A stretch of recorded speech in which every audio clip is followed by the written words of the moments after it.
liberal Democrats who are tired of the trifecta in this capital that is destroying our state and making life untenable for the people of Michigan.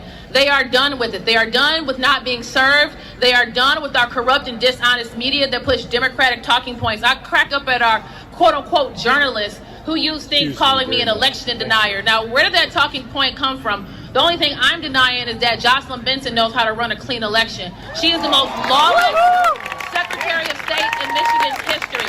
As a matter of fact, the judge just ruled against her because Jocelyn Benson does not want to clean dead people off the voter rolls. Now, answer me this. Why wouldn't she want to clean dead people off the voter rolls? It's clear, because she wants to defraud the people of Michigan of our voice. She wants to defraud us of our voice, and it is a national security threat what she's up to, and I'm not backing down from that point no matter how many people ask me to.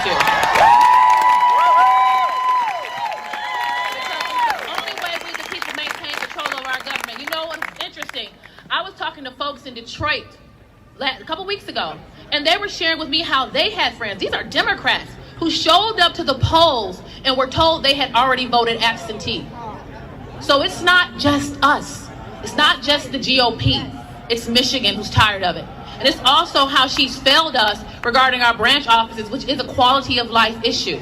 We pay way too much in the branch offices, way too much for our SOS services. When you look at how much money that the Secretary of State actually brings in and what they actually keep to run the department, what they bring in, only 7% is needed to run the department based on how much revenue they bring in. Only 7% of that $2.9 billion, but yet they want to constantly justify increasing fees to go blow it on programs from them to grease the palms of their friends. We are done. Michigan is done. Okay, welcome. You're in the War Room Monday, 29 August, year of our Lord, 2022. That is, I think Gateway Pundit calls her Savage Angel yesterday in Michigan. Let's bring in Kristina Karamo. She's running for Secretary of State. Pretty on fire, Kristina. Tell us the point that you are trying to make about your opponent, who I still think refuses to debate you. Is that correct? Well, we shall see. It seems as though she's trying to get me to go on some talking show, probably so she can set the stage for herself to lie.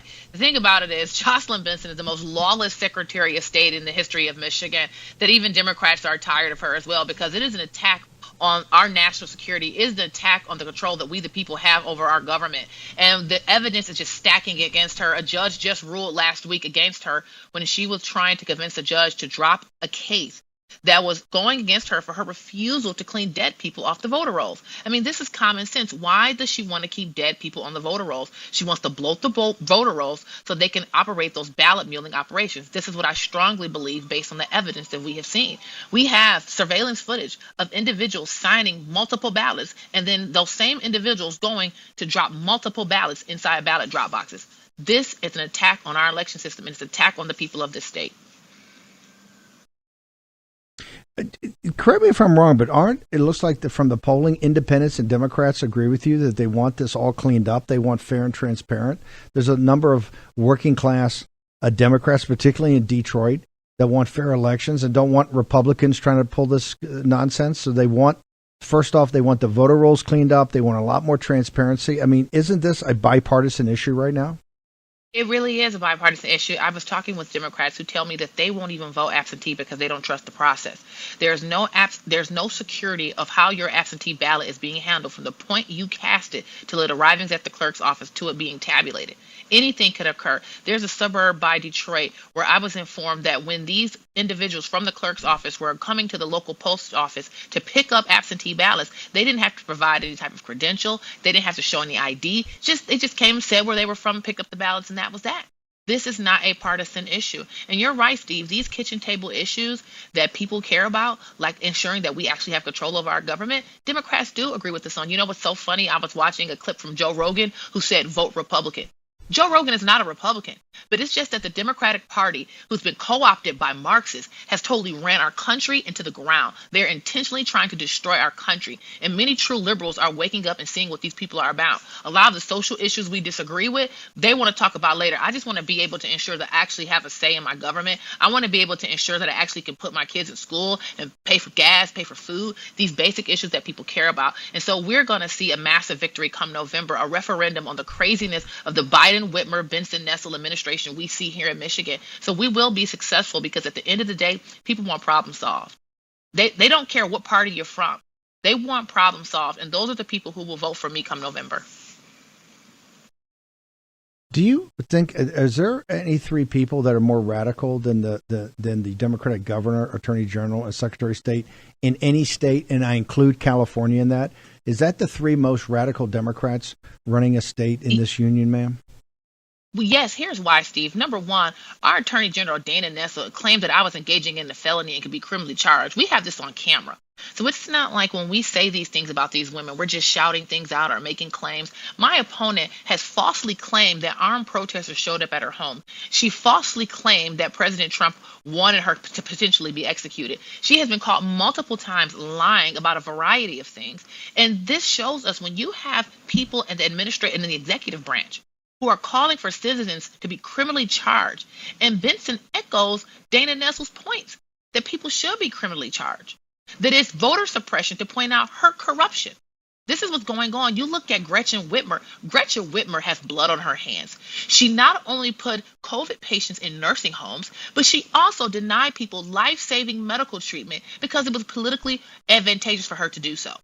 These people do not care about anybody. And what the Democrats are running on in this election is they're just fixated on abortion, as though somehow that is the number one issue in our country.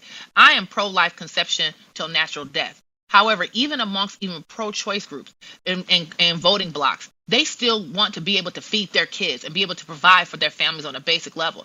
And as a matter of fact, in Michigan right now, they're trying to push in our state's constitution changes to our elections that will allow 9 days of early in-person voting.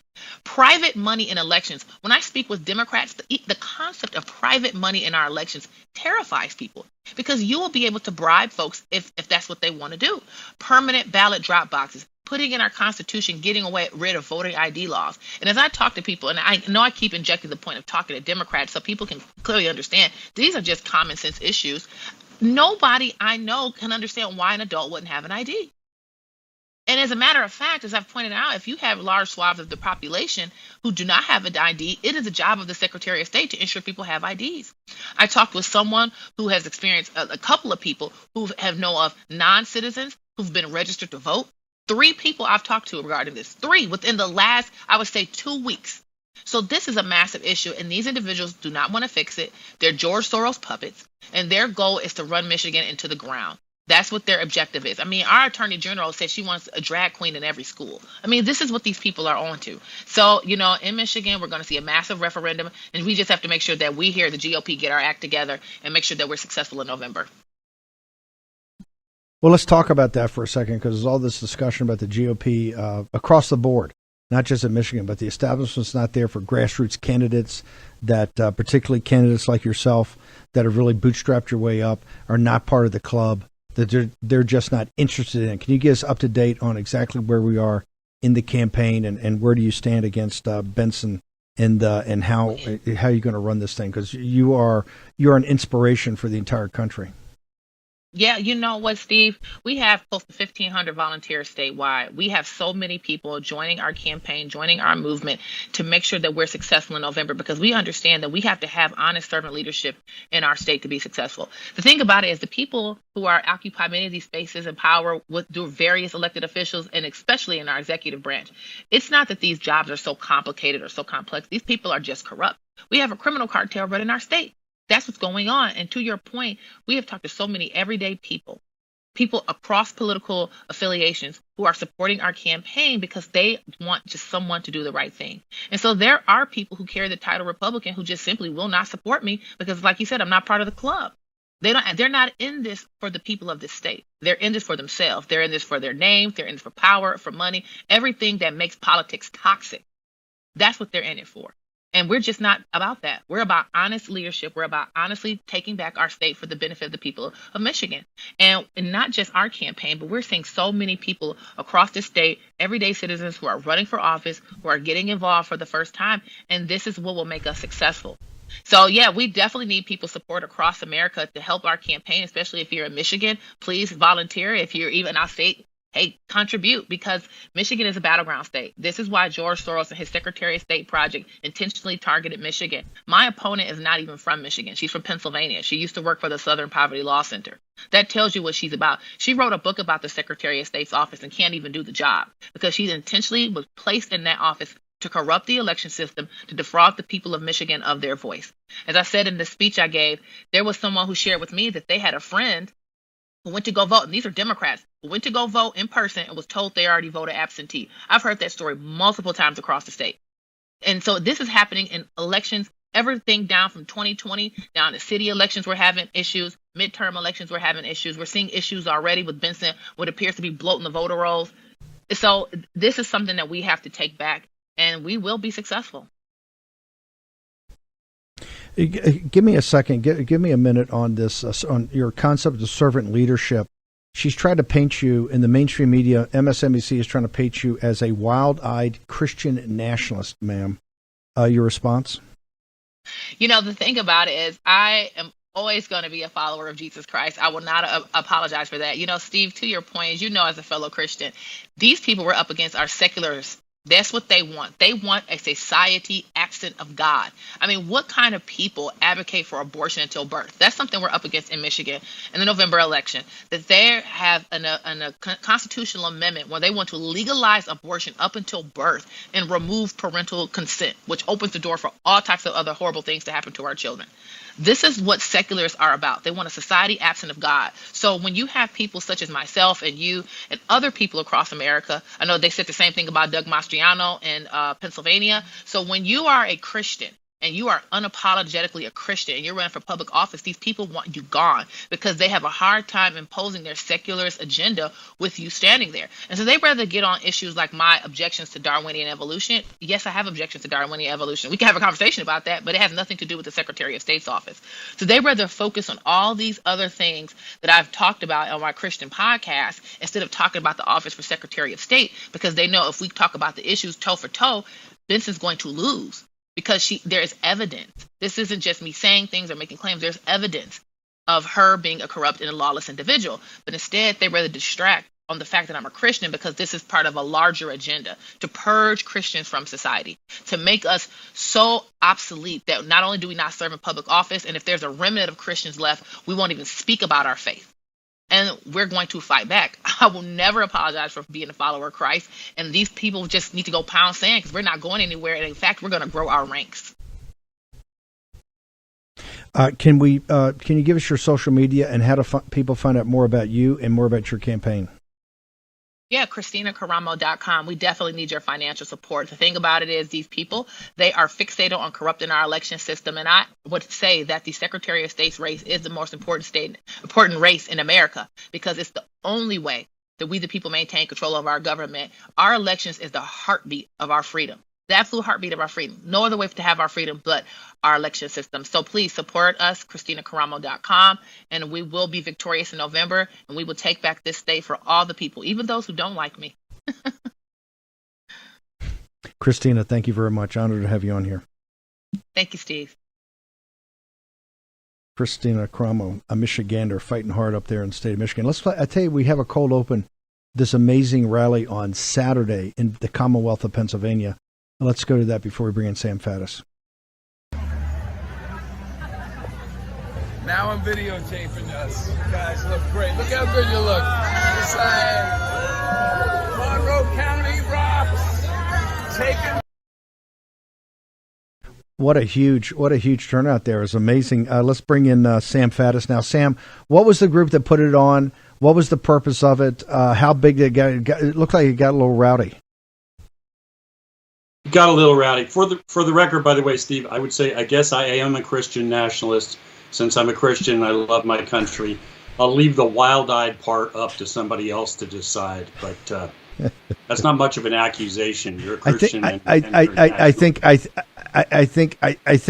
30-some years you spent in defense of your country, working for the intelligence services, took out the wild-eyed part of it, Sam. So you're steely-eyed. Let's say that. I like that one better than the wild-eyed anyway. This Patriots Coalition, Pennsylvania Patriots Coalition that we've put together, Now over 100 patriot groups across the state, growing in number every day. And we put together this rally in Bloomsburg to kick off what is a statewide series of rallies, town halls, door-knocking events, a campaign of what we call relentless pressure on the legislature to back up our demand that they end this crazy experiment with mail-in voting and drop boxes and take us back to in-person voting. Had it outside of Bloomsburg at an equestrian center, at least a couple of thousand people present. But again, this is the first of, I have no idea at this point, I've lost count myself how many rallies are coming up. I'm speaking, I think 5 times in the next week, and there are plenty of rallies going on that I can't make it to. I will be out in Western Pennsylvania next week for several days in succession, doing more than one rally a day as we ripple this thing all around the state. Well, I want to make sure we get the website, because I want to make sure everybody in the Commonwealth of Pennsylvania knows this, because this is how we're going to win in November. Here's what I think it's confusing, and we're going to have Toni Shuppe on here from Vote PA in a second, Sam, but here's what I'm confused about. I thought, didn't the Commonwealth Court say that the mail-in ballots were unconstitutional? Now, I realize I had to where do you actually stand? Is it according to the state constitution of the Commonwealth, these mail-in ballots unconstitutional? You can't do this unless you change the Constitution. Where are we actually in this process? The Commonwealth Court, which is this kind of weird intermediate appellate court that exists in Pennsylvania, and there's no comparable thing elsewhere, voted that Act 77, the bill that gave us mail-in voting, was unconstitutional. Then the state Supreme Court, which is stacked with Democratic Party hacks, overturned that ruling and said, yeah, the legislature can do whatever it wants, basically, which is absurd. You read the Constitution, it's as evident, the Pennsylvania Constitution, it's as clear as day that this change could not be made without an amendment to the Constitution, but who cares? They did it anyway. Toni Shuppe, by the way, from Audit the Vote, was the first speaker yesterday at this rally. She's everywhere. She's the leader, as you know, of I think the single biggest patriot group in the whole state, and her folks are part of this coalition that we've got going. So what the patriot groups now, you intend to have these rallies throughout the state. Are you trying to motivate people to get to the polls on November 8th, or is the principal thing to get to the legislature and to try to actually get something on the books that reverses, because it can't be for this election, but reverses for afterwards, the mail-in voting? What is like your target set? The immediate demand is to lean on the legislature that's going to go back into session soon to repeal Act 77. Let's keep in mind the Pennsylvania GOP-controlled legislature gave us mail-in voting and drop boxes. So the folks we're leaning on are the GOP establishment. Fix it. You made this mess. Clean it up. After that, obviously, we are all simultaneously pushing people to vote for Doug Mastriano.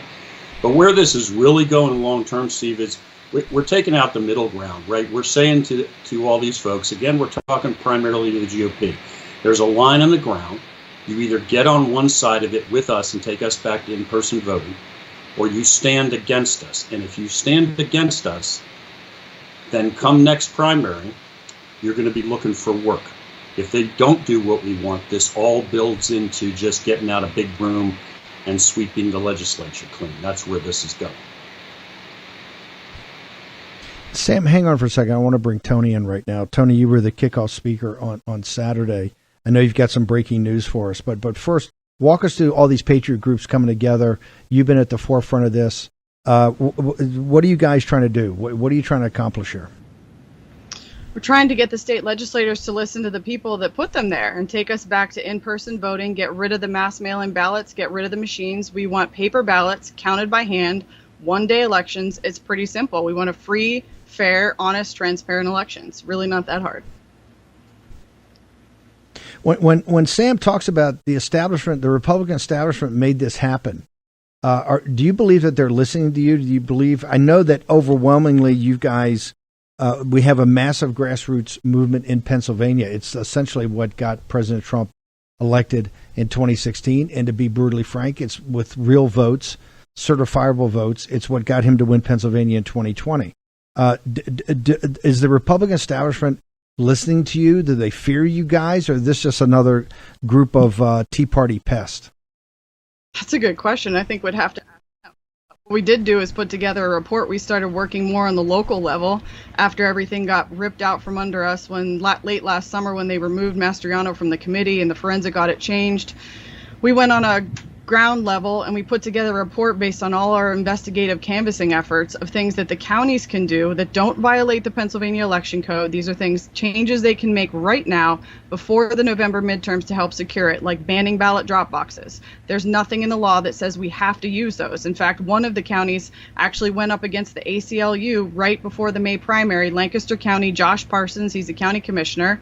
ACLU sued him twice in 2 weeks to try to force drop boxes in the county, and he basically told him to go pound sand and put a statement out and said, we're not going to use them. The counties can do that. The counties can stick the machines in the closet. There's nothing in the Pennsylvania law that says we have to use them. It's just going to take somebody with some courage. There's going to be backlash. I mean, there's risks. We're dealing with a weaponized government, which I don't have to tell you or anybody that watches your show that that's what we're dealing with. So there's a risk there, but there's nothing in the law that says we can't make these changes in our report that's on our website, auditthevotepa.com.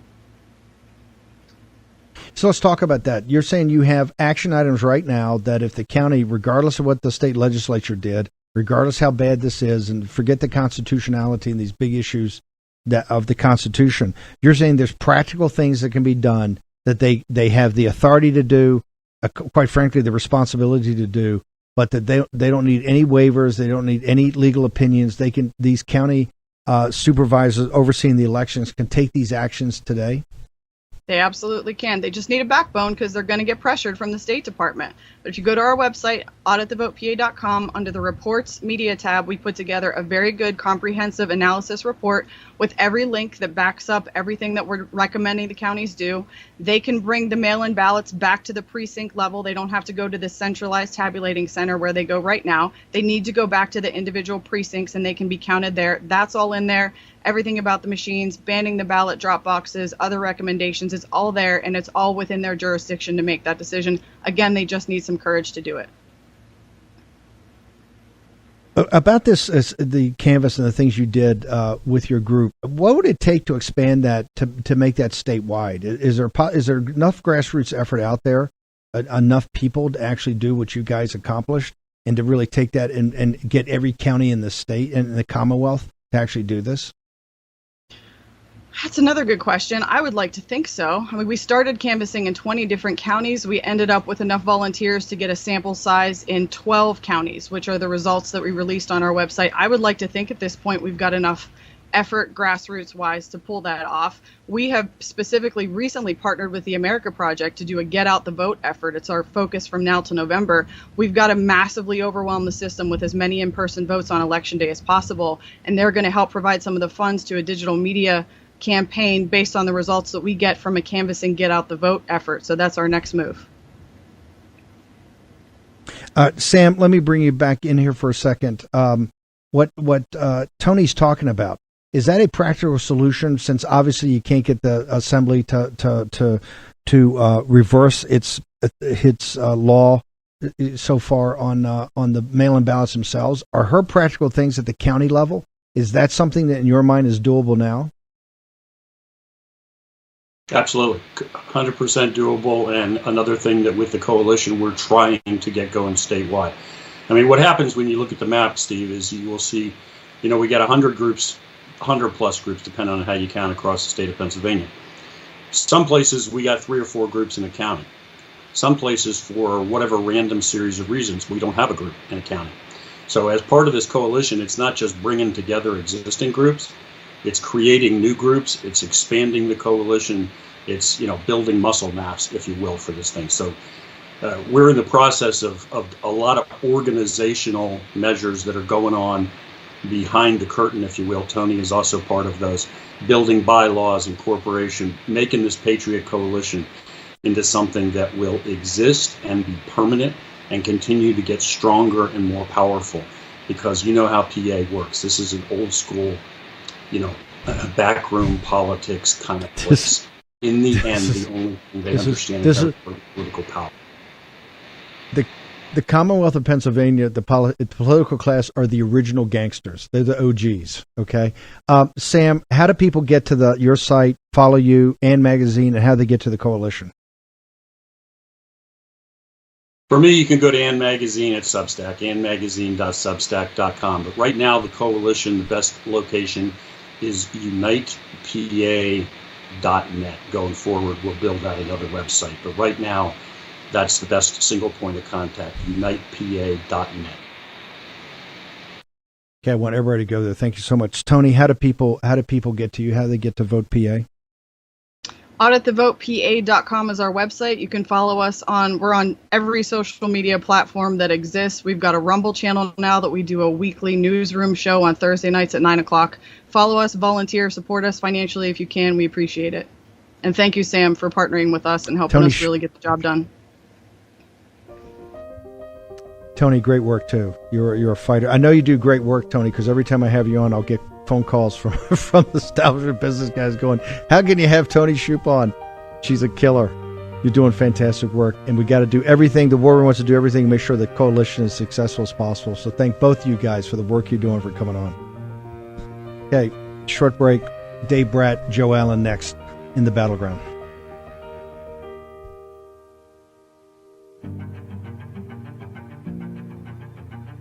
War Room Battleground with Stephen K. Bannon. Welcome back to the Battleground. It is Monday, the 29th of August, in the year of our Lord 2022. I want to go to Dave Brat, who's the Dean of the Business School down at Liberty. And Dave, normally you join us in the morning with Cortez, or in the afternoon we're talking charts, we're talking Federal Reserve, the economy. But I want to bring you on. I appreciate you changing your schedule around to join us here in the Battleground. But President David French, people remember David French from his very successful run for the presidency in 2016. But David French has been writing a series of articles. Wrote an article the other day about this rise of Christian nationalism, and we had Christine Karamo on here to start the show. They come after her with all as hard as they possibly can when she's talking about servant leadership. And I think French's big hit on the MAGA movement, as far as the Christian backing of it and the way it's resonated with evangelicals and traditional Catholics, I think his criticism is that we're not kind enough. Is that the hit I see he's taken, that the evangelical Christians in the MAGA movement, the traditional Catholics, lack kindness? That comes from President, in quotes, David French. Dave Brat, your thoughts? Yeah, I think that's right. I think you just characterized it just right. While he's hitting us, he's urging kindness from us. So it's really a nice tap on the head. It's like, you people be quiet. That's the subtext, right? You be kind and you be quiet. And he couches this not only in Christian terms, but I mean, he's quoting the New Testament. I'll get to that in a minute. Notice there's no Old Testament, and I'm going to dig into that a bit. But his kindness, right? And you just need to go back to like Reinhold Niebuhr, Moral Man and Immoral Society. He was a serious liberal theologian who knew human nature, right? And so his famous claim, right, is that nations don't know how to love. They're not capable of love, nor should they strive to love. Every nation is corrupt and evil, right? Human nature is bad enough by itself as individuals. Lump us all together and throw in some fanaticism, and you get the 30s in Germany and you get the 60s on the college campus, a reaction of the passions against reason and the founding fathers and human rights claims and the Judeo-Christian West, the religious tradition along with human reason. And so French knows what he's doing, right? He wants us to be quiet and be kind. And there's a new line, I think, that's developing for Americans. It's we have been kind. We're a very generous, loving people. We've bent over backwards. But now the minority not only wants to be protected, and they should be, right? Madisonian democracy, that's the whole point, is factions. The minority faction is to be protected. And so all of this has been covered, right? And the civil rights struggle came out of the founders' hard, heavy lifting and the Enlightenment folks back in 1776, and that finally toward the Martin Luther King period met some great resolution. But now the minority is going so far that kids, right, in school, K to 5, or just young kids are doing bodily mutilation. We've got drag queens in the classroom in Michigan. You just heard the Attorney General of Michigan. They want drag queens. So now it's not a protection of the minorities under equal rights, right, of life, liberty, pursuit of happiness. It's the minority claims to want to run the country. And so a not even a percent, I don't even think it's a percent, but they're allowed and they're well funded because it has to do with the destruction of the Judeo-Christian tradition and free markets and the rule of law and the Constitution and human rights claims, right? And so French should know better. He claims to be, he quasi-serious. I think he's deep as a wading pool if you read him, right? He doesn't understand human nature a bit. He doesn't understand Christianity the way he expresses it. And he ought to go read St. Augustine, right, on just war, right, just war theory. The whole idea there is, yes, individually Christians, right, if at all possible, live at the Sermon on the Mount, the ideal of the ideal. Who does that on a daily basis? Who wakes up thinking about God all day from morning till night? Nobody, right? Who always puts other people's interests before themselves? Nobody. Jesus did that uniquely. He's the Son of God. Right. And so French is setting this thing up that our politics should be at that level. I mean, it's just a joke of political theory. And so the most interesting thing about French is he just quotes Jesus in the New Testament, and we should all be loving and kind. Right. Should we also be kind to Hitler? No, that's where just war theory kicks in. When the innocent are being harmed. Right, when minorities, the Jewish, the Gypsies, when they're being harmed, it's our duty. And unfortunately, the church was asleep back then. We were lacking a backbone, the Catholics and the Protestants. Both totally failed in Germany and broader Europe, and even the U.S. was slow to the punch. But we got there. We did the right thing. Right, and so French it just has it all upside down. And then if you really want to go into the God talk, right, push people to talk about God. Which God?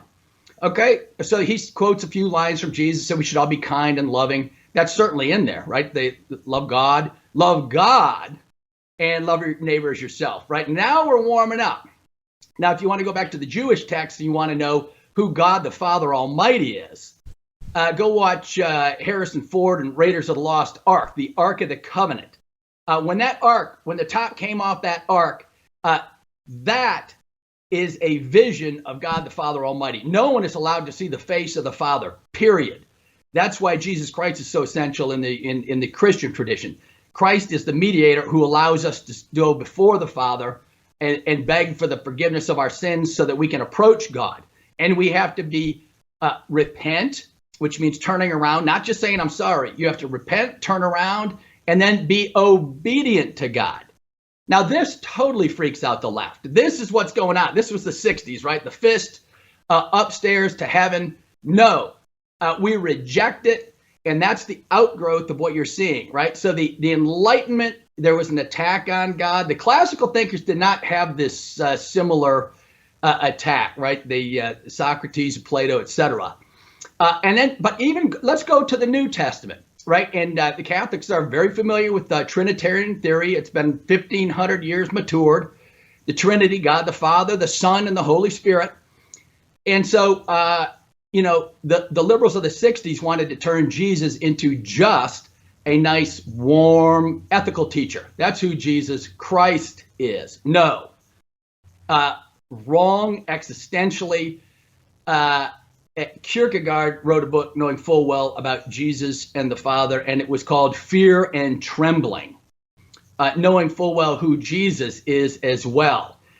And so what am I getting at? Well, French says, well, Jesus is loving and kind. Well, Jesus is also God in the Godhead with the Father. And when God Almighty destroyed all human beings in the flood, and took his own chosen people, Jewish people, to task and kicked them into the desert for 400 years for disobedience. That is God. That is the Father. That is the Son, a holy God. God's holiness cannot withstand us.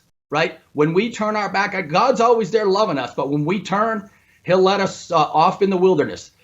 And I'm afraid that's where our country is headed right now if we don't get our act together.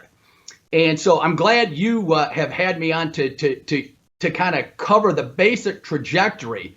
But this idea it isn't. But what he's arguing, way off. But what he's arguing. Hang on. What he's arguing is the mainstream churches, and the mainstream Catholic Church, the mainstream Protestant churches don't want to contest this. They're too afraid of being kicked out of the clubs. Yeah. They're too afraid of being kicked out of the Chamber of Commerce. They're too afraid of their kids not getting into colleges. That's why it's the more evangelical, Pentecostal, traditional Catholic, most of these from a lower socioeconomic class, either the lower middle class or the working class, that are prepared to stand and fight on this. David French is arguing, I think, what you see in the mainstream Protestant churches, particularly in the Northeast, and in certain elements of the Mid-Atlantic states. You see this all the time. This is even the Southern Baptist Convention. This is why you're having these doctrinal issues right now that are really off of to get away from the crisis that the country's going through. Dave Brat. Yeah, well, that's exactly right. And I laid it out the way I did to kind of get at that point, right? And now you've got, even within some of the mainstream churches, you got these what are called these baby Christians. And so this is a nice way of welcoming in everybody and saying God loves you and so do I. That's great. You want to meet people where they're at, listen to them, etc. But this is not a substitute for the gospel, right? Jesus came and preached the gospel. What is the gospel? The forgiveness of sin. And so that is why Jesus came, right? And so eventually you got to get to the hard stuff. That is the meat of Christianity. And so you're right that the mainstream, the frozen chosen, are almost extinct, right? The mainstream intellectuals, because they have compromised way too much. And so now you're right? The evangelical church is alive and well, and in South America and in China and in Africa, etc. And the left does not like this, right? They're horrified. And still, just to get the basic numbers out, 70% of the country still identifies as Christian. And even French has these graphs out in his writings. Not only 70%, so that's 200 million people claim to be followers of Jesus Christ. Well, this baby Christianity stuff has to come to an end. We have to get serious about what it is to be the church. It's not a consumer good where you go 1 hour a week to get psychological feel-good messages so you can go out and be a more successful business person. This is not the essence of Christianity, right? When Kierkegaard writes Fear and Trembling, it's not a prosperity gospel feel-good thing. It's the most serious tradition. And, with respect to the Enlightenment and the transhumanism stuff, you probably got up following me. The Enlightenment made a deal with the great philosophers, right? With Socrates, Plato, who were in search of the good and the true and the beautiful and the vision of things, and asked the fundamental question: what is it to be man? What is it to be good, a good human being? The Enlightenment made a deal, right, with Machiavelli and Hobbes and the Cartesian worldview, et cetera. And the Enlightenment came along and said, hey, that reason of Socrates, we get it, because these guys are first-class philosophers, but it's not accessible to the layperson. So what we're going to do is we're going to bring in this Enlightenment thing, and the sciences are going to really improve your life, right? We're going to extend your life with the Hobbes. We're going to provide security and safety if you form the social contract, and it all happened, and it was an incredible achievement. But they didn't ask the main questions, right? And so that's why the social sciences and the university these days are lost. They don't ask the fundamental questions. They don't motivate the young scholars anymore about the central questions of what it is to be a human. And the fundamental issue of what it means to be a human that the classics knew is you will die, right? We are finite, we are human, and that right there, right? Nietzsche knew it. He was a genius guy. All the brilliant ones go right there. Yep. Hang over 1 second. I'm going to keep you on. I want to bring in Joe Allen. Do we have a cold open for Joe Allen? Because it gets right to this point. Can we play Joe Allen's cold open, and then we'll bring in Joe? Right. Good. from the last year, the one thing I've tried to put a priority on since I left the White House was, getting some exercise in. I think that there's a good probability that my generation is, hopefully with the advances in science, either the first generation to live forever or the last generation that's going to die. And so we need to keep ourselves in pretty good shape. You talk about the idea of physical immortality, and you say that this is going to be possible by 2045. I talk about 3 bridges to radical life extension. I've written a few health books. Bridge 1 is what you can do right now to stay healthy the old-fashioned way so that we can get to Bridge 2. A key idea of mine is that information technology progresses exponentially, and health and medicine is now an information technology, and that was enabled by the Genome Project. That's Bridge 2, and that'll get us to Bridge 3, where we'll have medical nanorobots, little robots that are computerized, that are the size of blood cells, that basically finish the job of the immune system. We can finish the job with these medical nanorobots. There are detailed designs, actually, how to go after every disease once we have these devices. That's a 2030 scenario. So that's the third bridge. Ultimately, we're going to merge with artificial intelligence. We can talk more about that. Well, we start with the idea of extending our mental capacity with AI. So we've already done that. Most people, if they leave their cell phone, they feel like they're incomplete. So they're not yet inside our bodies and brains. There are some people that have computers in their brains, like Parkinson's patients, but that'll be routine in the 2030s. Another application of these medical nanorobots will be to connect our neocortex, that's the outer layer of the brain, that's where we do our thinking, to the cloud. We'll connect our neocortex wirelessly to the cloud, just the way your cell phone does it. And so we will be a hybrid of biological thinking and non-biological thinking, which I believe has already started with these devices outside our body. And we'll become smarter. By 2045, we'll expand our intelligence a billion-fold. That's such a profound transformation that we borrow this metaphor from physics and call it a singular change in human history. Okay, welcome back. That's about the singularity. Let's bring in Joe Allen. Joe, can you tell me exactly what we just saw there, particularly the last part of it? Who's talking and why is that important? And I want to tie it back to Dave Brat's exposition that he walked us through. Well, Steve, when Mediaite tried to take you to task for calling Jared Kushner a transhumanist, I thought it pretty ridiculous, and I was digging around in my cache of Ray Kurzweil interviews to see where direct links lie, and I think you can hear it pretty clearly there. Kushner simply says that technology will perhaps allow him to be part of the generation that either lives forever or doesn't die. I'm not really sure what the difference is. And Kurzweil is probably the most outspoken kind of pop philosopher in that department, the art transhumanist.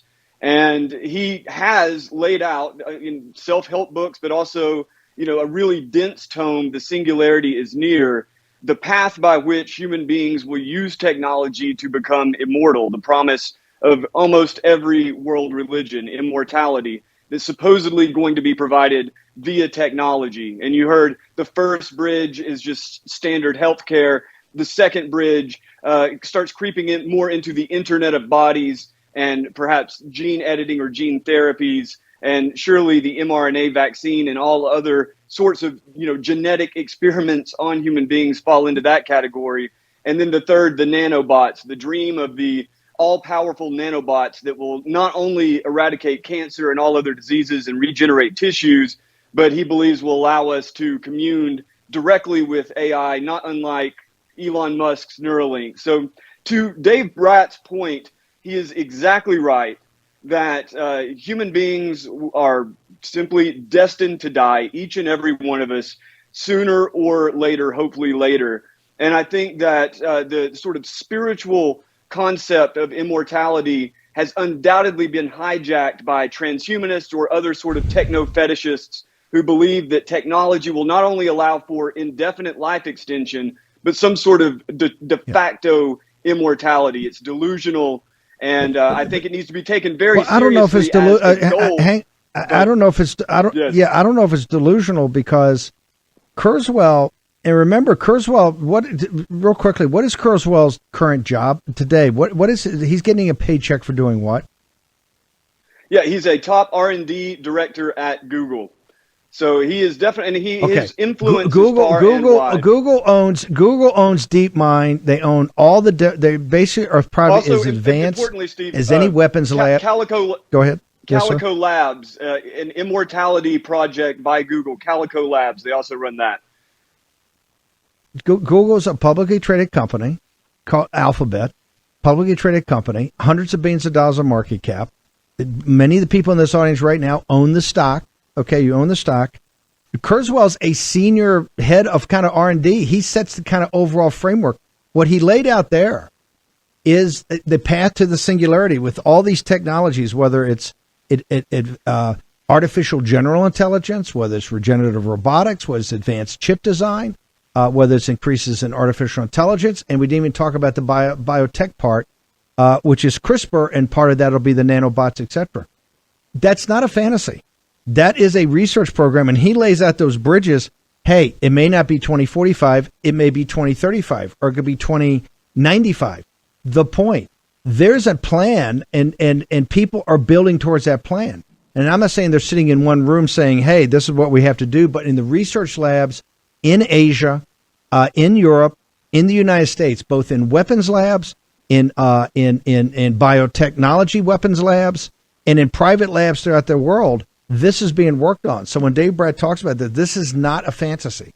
This is something that's going to be in the lived experience. Every person under 45 years old is going to live in a world where you're going to have to make a decision between what's a Homo sapien, which is on this side of the line, this side of the singularity. That would be everybody that's been born, the 100 billion people have been born, and then post Homo sapien.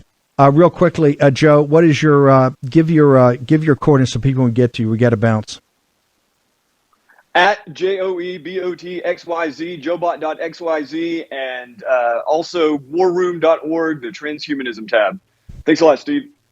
We're gonna pick this back up tomorrow morning at 10 a.m. Dave Brat, real quickly, what's your social media, brother? Yeah, Brat Economics on Getter. I'm posting stuff. Look me up, third floor at Liberty University. Come visit, open door anytime. Man, I feel a lot better after you gave us that talk today about Liberty and about you down at that business school, infused with the Christian ethos. Yep. Thank you very much. Yep. See you back here tomorrow morning at 10 a.m. in the War Room.